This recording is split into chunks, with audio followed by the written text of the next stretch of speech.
Nadie imaginaba lo que realmente estaba escondido dentro de esa montaña.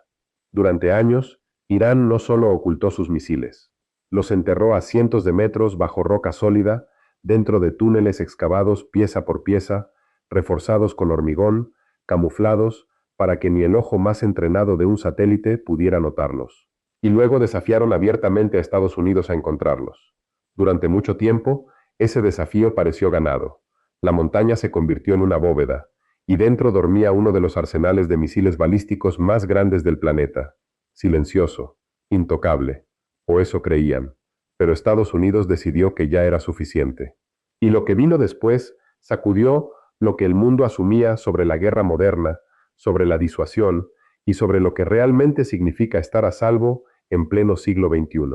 Si te interesan las operaciones militares ocultas, las armas que cambian el rumbo de la historia y los conflictos que redefinen el poder global, este es tu canal. Suscríbete ahora mismo a Zona Roja Militar, porque lo que estás a punto de escuchar es la historia real de cómo una montaña en Irán se convirtió en el centro de una de las decisiones militares más trascendentales de las últimas décadas. Vamos al principio. Para entender por qué Estados Unidos se atrevió a dar un paso tan dramático, necesitas entender qué construía Irán dentro de esas montañas y por qué eso mantenía despiertos a los planificadores militares en Washington, Tel Aviv y capitales aliadas. Esta historia no empezó el año pasado, empezó hace décadas, y se ha estado construyendo hacia este momento todo este tiempo. El programa de misiles iraní fue ensamblado pieza por pieza, con paciencia y método, a veces con ayuda de países con sus propias razones para limitar el poder estadounidense en el mundo. Con los años, Irán construyó uno de los arsenales de misiles balísticos más extensos de Oriente Medio, corto alcance para objetivos regionales, medio alcance contra países vecinos y finalmente misiles capaces de golpear blancos a más de 1000 millas. Pero lo que realmente desvelaba a los generales estadounidenses no era el número de misiles, sino dónde Irán decidió esconderlos. Imagínate ser un planificador militar iraní viendo cómo el poder aéreo de una coalición destruyó en horas todo el equipo militar de Saddam Hussein expuesto en el desierto durante la Guerra del Golfo. Tanques y artillería destruidos desde el aire antes de poder disparar un solo tiro. Esa imagen no se olvida. Y los iraníes sacaron una conclusión brutal. Si quieres que tu poder militar sobreviva al poder aéreo estadounidense, no peleas en campo abierto, te escondes bajo tierra, tan profundo como la ingeniería te lo permita. Empezaron a construir lo que los analistas militares hoy llaman una red de ciudades de misiles subterráneas. No búnkeres cavados a unos metros en una ladera, sino complejos militares completos tallados en roca sólida, a cientos de metros de profundidad, misiles listos para el lanzamiento, vehículos lanzadores, combustible, centros de mando, talleres y suministros suficientes para que las tripulaciones operaran semanas, incluso si todo lo que había sobre ellos quedaba reducido a escombros. Lo más inquietante era la disciplina detrás del ocultamiento. Las imágenes satelitales captaron patrones extraños en varias cadenas montañosas del oeste y centro de Irán, entradas de túneles disfrazadas como formaciones rocosas, conductos de ventilación escondidos entre piedras, caminos de acceso que se dirigían hacia el costado de una montaña. Y simplemente desaparecían. La construcción ocurría bajo la cobertura de la oscuridad, el material excavado se distribuía en zonas amplias, y baterías antiaéreas se posicionaban alrededor para alejar a los aviones de reconocimiento. Cuando las agencias de inteligencia occidentales armaron una imagen clara, la escala los dejó helados. Algunas estimaciones sugerían que Irán había construido suficiente capacidad subterránea para proteger miles de misiles balísticos de prácticamente cualquier ataque aéreo convencional. La montaña se había convertido en el escudo. Cientos de metros de roca interpuestos entre las bombas estadounidenses y los misiles de abajo. Y aquí está la parte incómoda. Dentro del propio Pentágono sabían que ni siquiera sus armas más poderosas estaban diseñadas para atravesar tanta roca. La bomba perforadora más pesada en uso activo era la GBU-28, capaz de atravesar varios metros de hormigón armado. Pero cientos de metros de roca de montaña es un problema completamente distinto. Y contra lo que Irán había construido, la GBU-28 simplemente no alcanzaba. Y aquí es donde la historia cambia de dirección. Los planificadores militares conocían esta brecha desde antes de que se hiciera pública, y en silencio comenzó el desarrollo de algo distinto, el penetrador de municiones masivas, conocido oficialmente como GBU-57. Una bomba en categoría propia, de más de 13.600 kilos y casi 6 metros de longitud, con una carcasa diseñada para sobrevivir el impacto de atravesar roca sólida antes de que su carga explosiva detone. Los analistas militares la describieron como algo sin precedentes en la historia de la guerra convencional, pero ni eso calmaba las dudas. Los planificadores temían que ni siquiera el GBU-57 alcanzara las instalaciones más profundas. Así que se activó un programa de mejora clasificado, sistemas de guía más precisos, una ojiva penetrante reforzada, tecnología de fijación de objetivos perfeccionada lejos de cualquier mirada pública. El objetivo era construir algo capaz de alcanzar lo que Irán había enterrado, sin importar cuán profundo. Si este tipo de historias te atrapan, suscríbete ahora a Zona Roja Militar, porque lo que viene a continuación es todavía más intenso. El GBU-57 mejorado ya estaba listo, pero tenía un problema. Solo existía un avión en el planeta capaz de transportarlo dentro de espacio aéreo defendido sin ser detectado.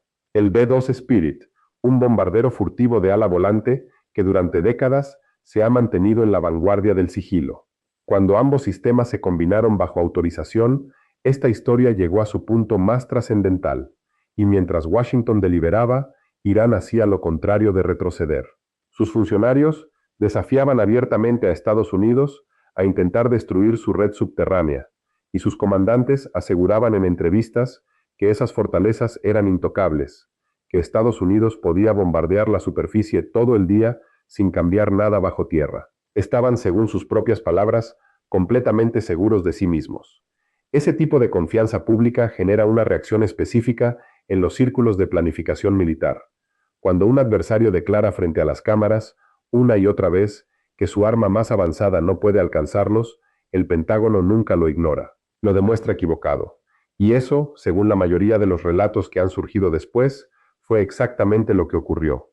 Mientras la ingeniería avanzaba en silencio, la presión geopolítica seguía acumulándose como una olla a presión lista para estallar. Irán no se quedó sentado sobre su arsenal como un disuasivo pasivo. Armaba activamente a fuerzas proxy que amenazaban a los aliados de Estados Unidos, y en varios episodios documentados, esas fuerzas lanzaron ataques con drones y misiles contra bases militares estadounidenses. Cada nuevo ataque aumentaba la presión política sobre Washington para responder con algo más que sanciones simbólicas. Dentro de la sala de situación, el debate fue intenso y se prolongó durante mucho tiempo. Algunas opciones eran limitadas, casi simbólicas. Otras eran de alcance histórico, con riesgo real de desatar un conflicto mayor. Y todos entendían algo crucial. Atacar las instalaciones subterráneas no era una decisión que pudiera tomarse solo por sus méritos militares, sino una que enviaría ondas de choque a los mercados energéticos globales, a las alianzas regionales y a la credibilidad misma del poder militar estadounidense. El GBU-57 mejorado fue declarado operativamente listo, el B-2 Spirit recibió la autorización y los bombarderos despegaron desde la base aérea Whiteman, en Missouri, capaces de alcanzar prácticamente cualquier punto del planeta sin aterrizar ni repostar en tierra extranjera, cruzando el cielo a gran altitud mientras permanecían virtualmente invisibles. Cada aeronave puede transportar múltiples bombas GBU-57, y los objetivos, reforzados con tanta roca y hormigón, exigían precisión absoluta, sincronización exacta, navegación impecable, y la confianza construida sobre años de pruebas silenciosas de que el arma funcionaría como había sido diseñada. Piensa por un segundo en la física brutal de ese instante. La bomba, lanzada desde gran altitud, acelera hasta velocidad supersónica mientras cae casi vertical hacia su objetivo. Su cubierta de acero endurecido atraviesa capa tras capa de tierra y roca antes de que un fusible retardado active la detonación a una profundidad precalculada. Y aquí está el detalle que pocos conocen. Cuando se lanzan varias bombas sobre el mismo punto de impacto, en rápida sucesión, cada una penetra más profundo que la anterior, usando el canal ya excavado. Una profundidad combinada que ningún arma disparada en solitario podría lograr. Lo que ocurrió después dejó helados incluso a los analistas que revisaron las imágenes satelitales y la inteligencia recolectada. El resultado pintó un panorama que los planificadores iraníes jamás habían anticipado, el mismo que ellos habían declarado públicamente como imposible de lograr. Pero aquí está la parte que la mayoría de la cobertura sobre esta historia ignora. La destrucción física, por significativa que haya sido, es apenas la mitad de la historia. Lo que realmente importa a largo plazo es el terremoto psicológico y estratégico que vino después. Irán construyó toda su red subterránea sobre una suposición central, que el poder militar estadounidense tenía un techo físico, y que excavar lo suficientemente profundo ponía sus activos fuera de ese alcance. Esa suposición le dio al liderazgo iraní margen para actuar con más agresividad en la región. Si esa suposición acaba de ser desmentida frente al mundo, las implicaciones son enormes. Años de inversión destinados a construir lo que se suponía era seguridad absoluta pueden haberse convertido, de la noche a la mañana, en objetivos fijos, mapeados y demostrablemente alcanzables. El cálculo estratégico no cambió ligeramente, cambió de raíz, y sus efectos se propagan rápido y son difíciles de revertir. Los aliados y grupos proxy en la región, que basaban parte de su seguridad en el poder de misiles iraní, empezaron a preguntarse en silencio cuánto valían esas garantías. Y como Oriente Medio nunca existe en aislamiento, esos recálculos se expanden hacia los mercados globales de petróleo, las rutas marítimas, las alianzas de décadas y la credibilidad misma del poder militar estadounidense. Las opiniones sobre si esta decisión fue correcta siguen divididas, y ese debate no va a desaparecer pronto. Quienes critican la operación advierten que arriesga una escalada peligrosa y endurece a las facciones más radicales del gobierno iraní. Quienes la defienden responden que la diplomacia paciente apenas produjo cambios reales, y que permitir a Irán creer en un santuario intocable solo habría invitado a más agresión. Lo que casi nadie discute es la magnitud técnica de lo ocurrido. Los historiadores militares ya lo describen como un momento bisagra, evidencia de que instalaciones profundamente enterradas pueden ser alcanzadas con armamento convencional, sin necesidad de armas nucleares. Y ese mensaje no está dirigido solo a Teherán. Se lee, en este mismo momento, en Pyongyang, en Pekín, en Moscú. Nadie quiere ser el próximo caso de estudio sobre qué tan alcanzable resulta su propia fortaleza subterránea. ¿Y ahora qué sigue? La respuesta de Irán es el próximo capítulo, difícil de predecir.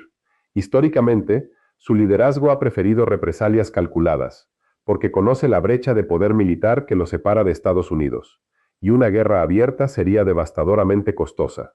Pero la política interna complica el cálculo.